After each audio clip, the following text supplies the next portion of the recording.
सारा दिन संविधान संविधान और डॉक्टर भीमराव अंबेडकर का अलाप करने वाली राजनीतिक पार्टियां ही जब एक हाई कोर्ट के आदेश को मानने से इनकार कर दे, और वो सिर्फ एक बार नहीं बल्कि तीन तीन बार मानने से इनकार कर दे, तो आप सोच सकते हैं कि इन राजनेताओं की संविधान के प्रति कितनी आस्था है। तो हुआ यूं कि मद्रास हाई कोर्ट ने तमिलनाडु के पहाड़ों में स्थित एक मंदिर पर हजारों साल पुरानी दीप प्रज्वलन की परंपरा को शुरू करने के लिए कहा।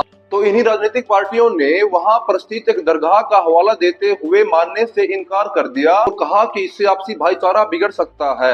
ये वही दरगाह है जिसको इस्लाम में हराम माना गया है।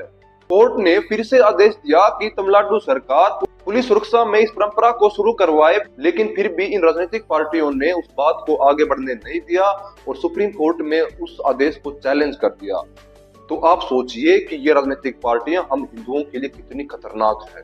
ये राजनीतिक पार्टियां सारा दिन सेक्युलर सेक्युलर की बात करती रहती हैं, लेकिन जब उत्तराखंड के अंदर अवैध दरगाहों को तोड़ दिया जाता है तो यही रोना धोना शुरू कर देती हैं। और जब अपने ही राज्य में ऐसी परंपरा जो हजारों साल से चली आ रही है उसके हाई कोर्ट के आदेश के बाद भी मानने से मना कर सकती है, तो सेक्युलर हिंदुओं के लिए यह एक कड़ा संदेश है। ये राजनीतिक पार्टियां आपका भविष्य अंधेरे में डाल रही हैं सिर्फ एक दरगाह के कारण।